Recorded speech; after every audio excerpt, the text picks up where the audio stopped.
It's time for another round of everyone's favorite game, Something, Nothing, or Everything. All right, first thing up here. Let's start with the Lakers.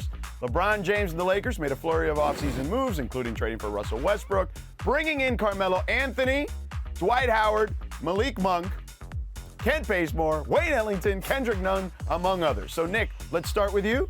Lakers offseason moves are something, nothing, or everything. This is a big something, George, because they've recreated essentially the 2012 All-Star team in 2021. I don't know what the hell is going to happen a few years down the line, but this is the team that is built to win this season. I don't know if they have enough to finish out in 82 games, but it is sure as hell going to be fun to watch, and the characters in play make this a day-to-day, real-life sports drama. I mean, there's no question that that's true. I mean, the Lakers are going to be the most fascinating team in the league this year. But if you're talking about, is this going to change the Lakers' title chances, I think it's nothing. Because you look at this team, and I don't think they're better than last year's team. You know, last year's team had Anthony Davis and LeBron James, and a team that had one of the best defenses in the NBA. And they had a real identity. What is the identity of this Lakers team? They have to figure out how Russell Westbrook and LeBron James are going to play together. I don't think that fit's going to be great. They've brought in all these minimum players, some of them decent signings, you know, getting guys like Wayne Ellington, Trevor Ariza, you know, Melo can come in and score for them off the bench. Kendrick Nunn was a nice mid-level signing. But it's hard to look at this Laker team and see, here's a coherent vision of how they're going to play. And I just think the fit with LeBron and Russ is going to be tough.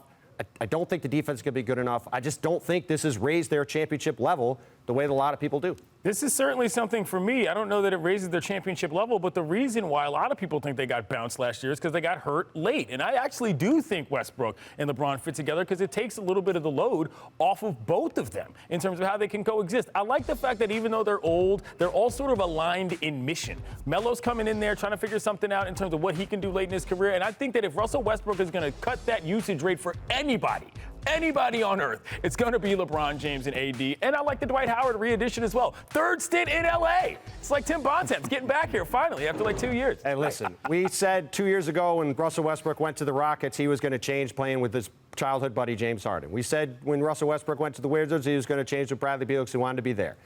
Russell Westbrook is Allen Iverson. He is going to do what he's going to do. You know, he had the commercial, right? Now I do what I want. Russell Westbrook has always done what he wanted. That's the way he's always been. I do not see that changing with LeBron James. I think he's going to always do the same things he's always done, and I just don't think the fit is very good. And again, even bigger than that, the Lakers have been built on defense. This team, as constructed, I do not see them being able to guard the way they have the past couple of years. That's been the backbone of what's made them one of the best teams in the league. Well, look, I look at it this way. Let's just start from an offensive perspective, and I think that you guys kind of alluded to this a little bit.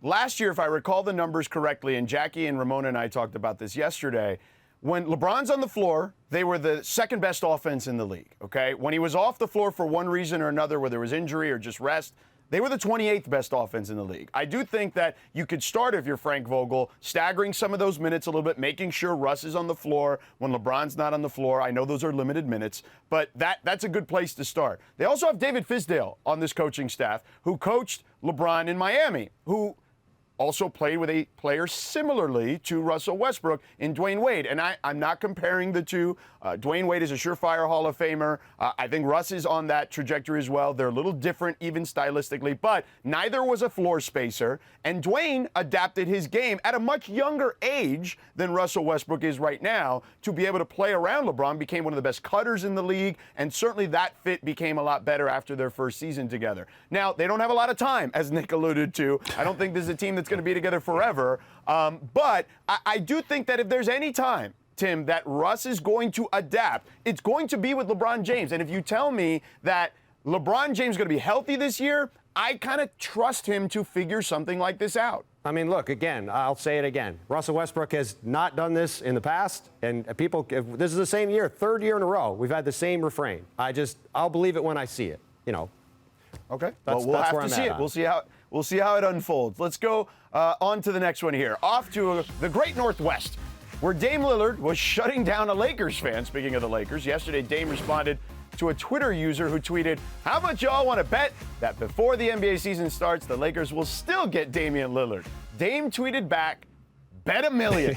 Clinton, Dame clapping back at a fan on Twitter. Something, nothing, or everything. Not unlike Gary Payton II's dunk in Summer League. This is everything, okay? Your boy is here for the clapbacks, all right? All y'all know that if you come in correct on the bird, I just might bang you out. No, I'm kidding. But I like this because it shows fan engagement, and he has a history of this. One time he was wearing a shirt, and some guy tried to get on him, and he told him it was a Lamborghini carpet, okay? Look at that, okay? That's A-plus level Twitter game right there. This is everything to me. I love this. I mean, look, Dame's incredible on Twitter. This is everything for me because the Lakers just traded everything they had to get Russell Westbrook. What are they trading for Damian Lillard? LeBron James?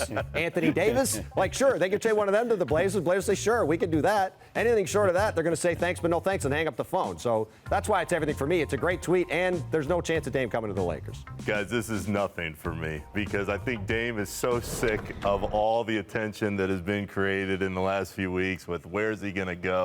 I don't think he's going to the Lakers. I still believe when all is said and done, if he goes anywhere, he's headed to the Knicks with Tibbs to play on the stage in Madison Square Garden.